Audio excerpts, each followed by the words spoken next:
Es un gran honor estar aquí hablándoles a ustedes de restricción de crecimiento. Y quisiera empezar la comunicación con un pequeño preámbulo. Hace algunos años se pensaba que la progresión hemodinámica en la restricción de crecimiento incluía típicamente un aumento de resistencia en la arteria umbilical, en el núcleo de la arteria umbilical, seguido de una disminución de resistencia en la arteria cemórtico y finalmente varias anomalías en acumularse eran las anomalías del Doppler umbilical aproximadamente un mes y medio antes, seguidas de las anomalías de la arteria cerebral media sobre un mes antes y finalmente las anomalías del ductus venosus, que eran signo de acidosis y de muerte fetal. Y en este sentido, pues parecía que no había un problema diagnóstico, sino que el problema era la prematuridad.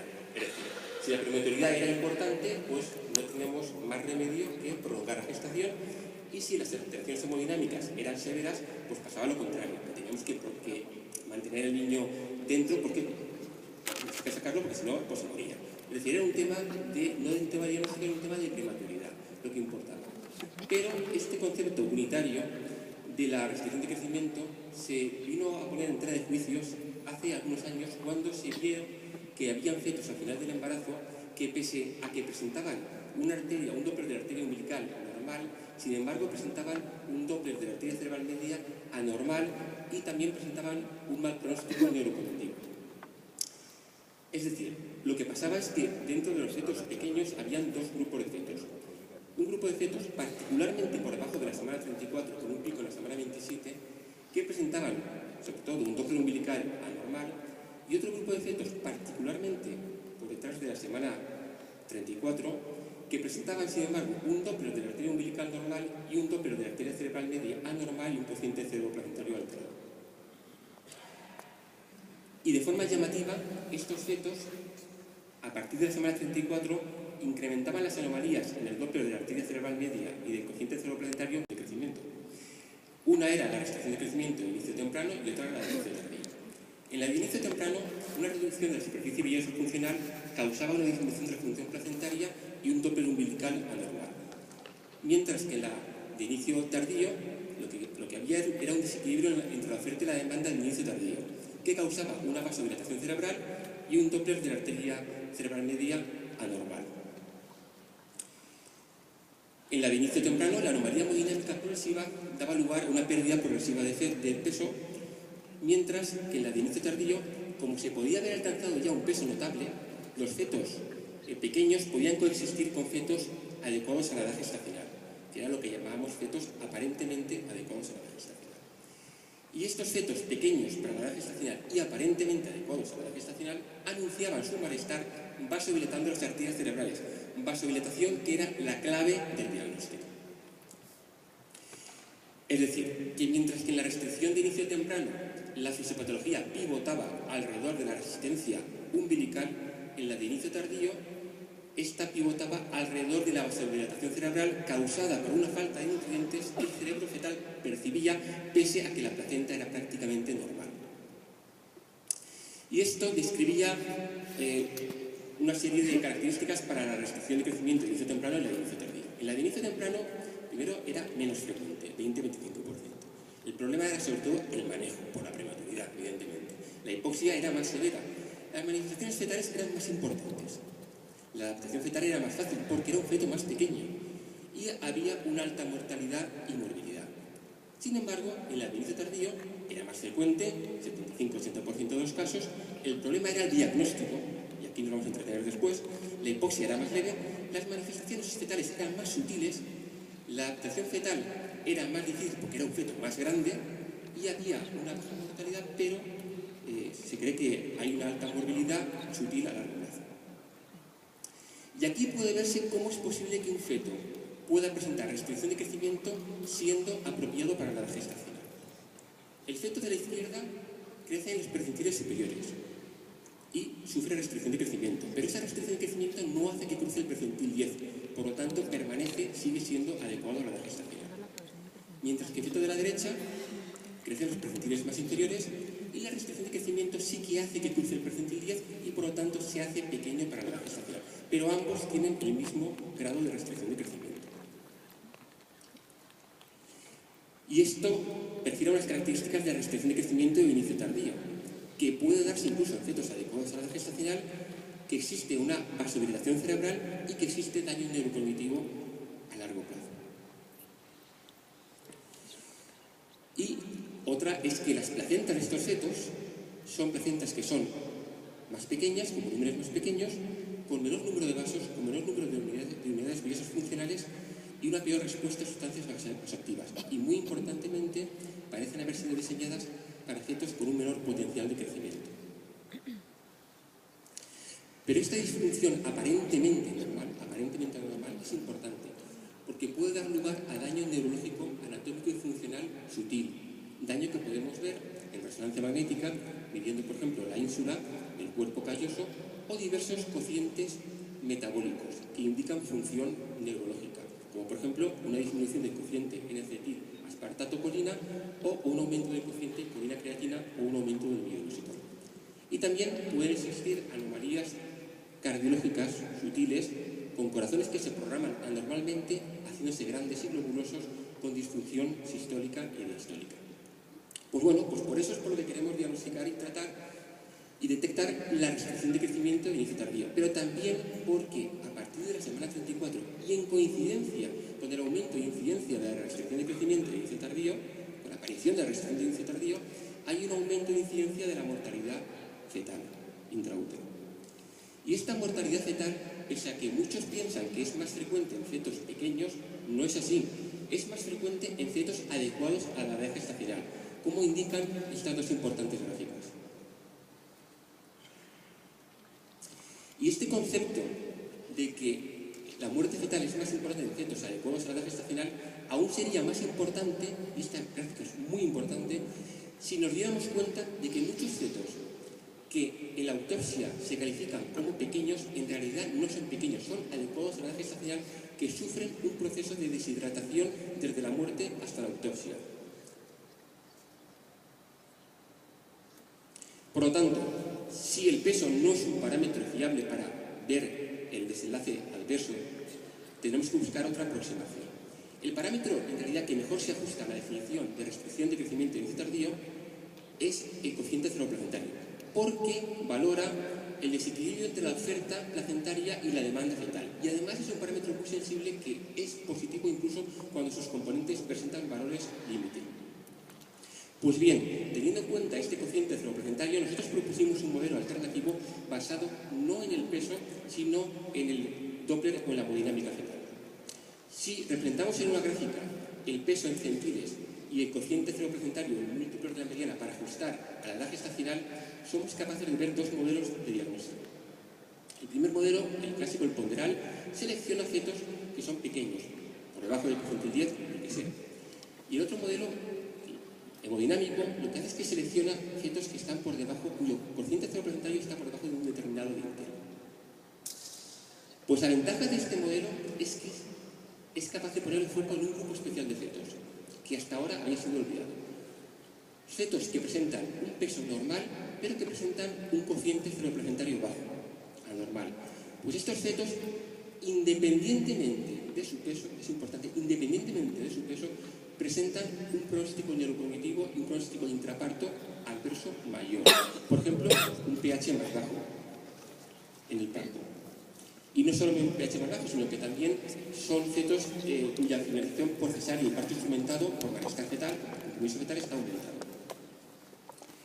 Y no solamente en nuestro grupo, sino que otros autores en el mundo, por ejemplo el grupo de Sales Kumar en Australia, utilizando exactamente nuestro mismo protocolo, vio que esos fetos que no son pequeños, que son normales, pero que presentan un cociente cerebroplacentario bajo, son más propensos a presentar desenlace adverso intraparto. Como por ejemplo, presentan 3 veces más cesáreas por compromiso fetal y 2 veces más monitores anormales en el parto. Y además, los fetos que enlentecen su crecimiento al final del embarazo, incluso aunque tengan un peso normal, presentan un cociente cerebroplacentario bajo, como hemos publicado recientemente. Pues otra pregunta que nos podemos hacer es ¿qué es mejor, el peso o el Doppler? ¿Qué es mejor, el cociente cerebroplacentario o el Doppler? Pues la respuesta es que es mejor el Doppler. El Doppler gana siempre al peso en todas las comparaciones que hacemos. Por ejemplo, a la hora de comparar el ingreso en la unidad neonatal.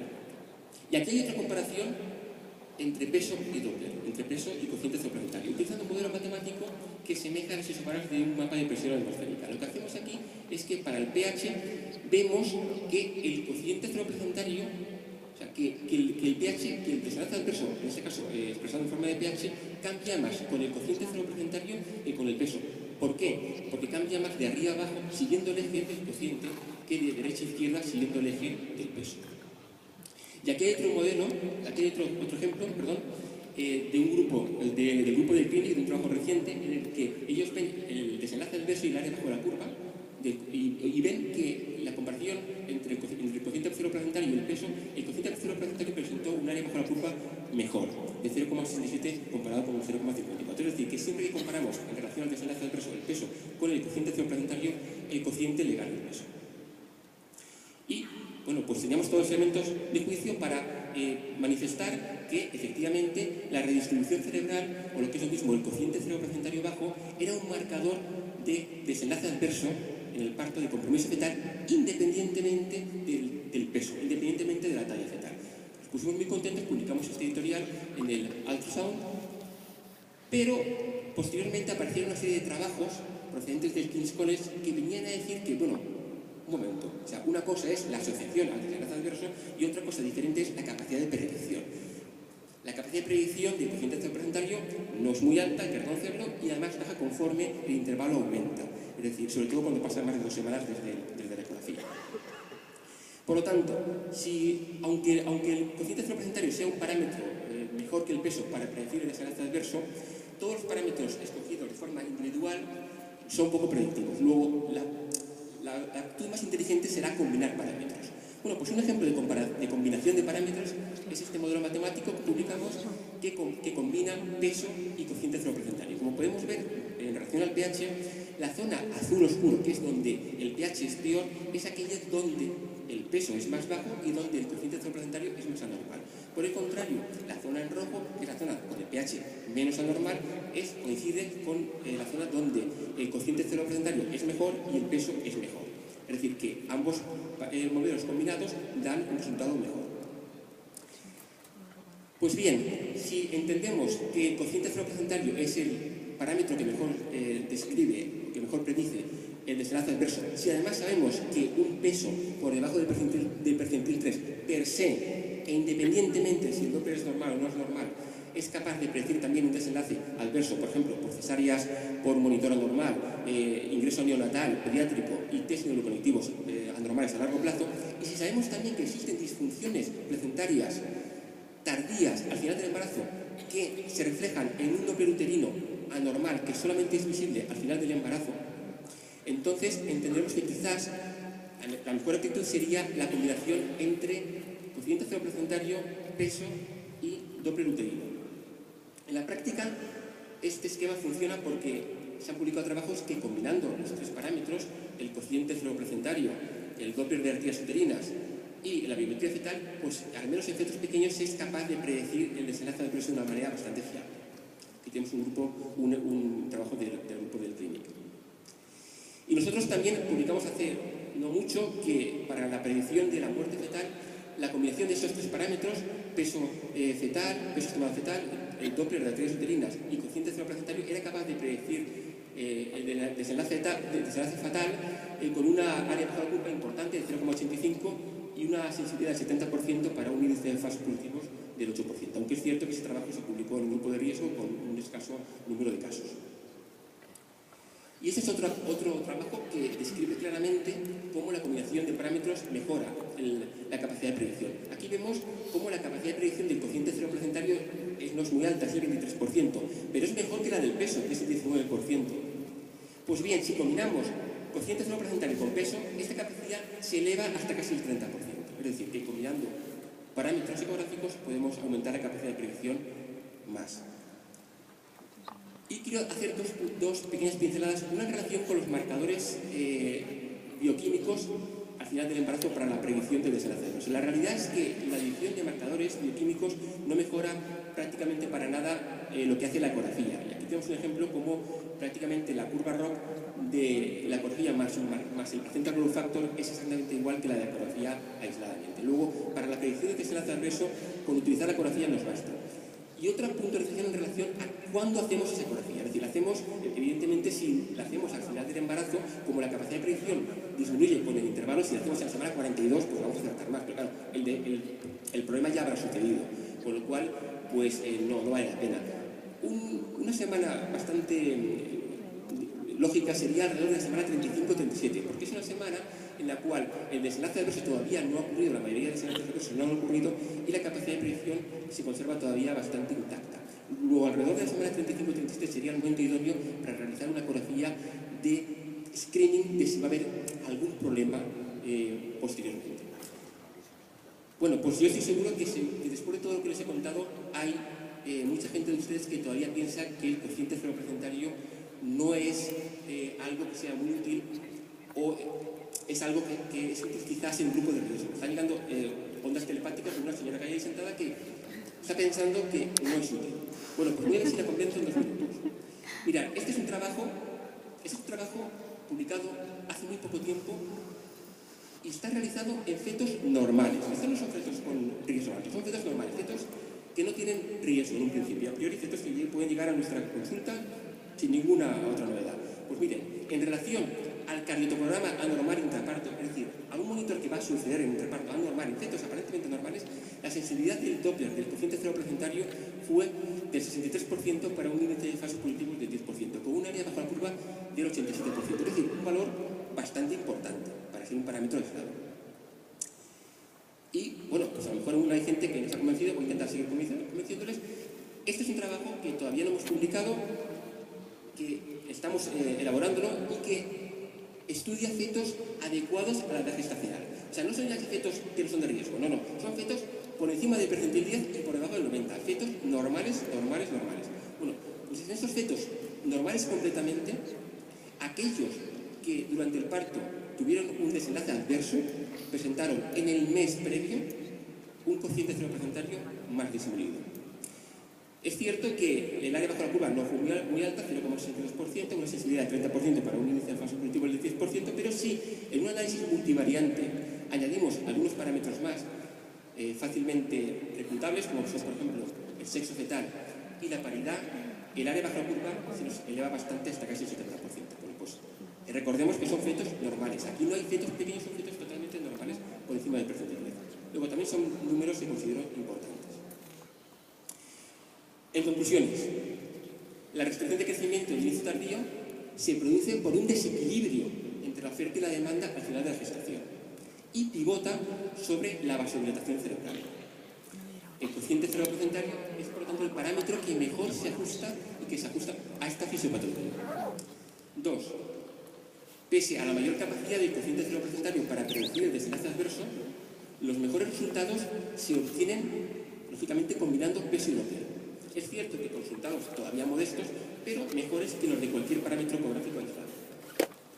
Y por último, un cociente cerebroplacentario disminuido es un marcador de desenlace adverso importante independientemente del peso fetal y mejor que el peso fetal, por lo que su medición, bajo mi punto de vista, es al menos aconsejable al final de la gestación. Muchas gracias.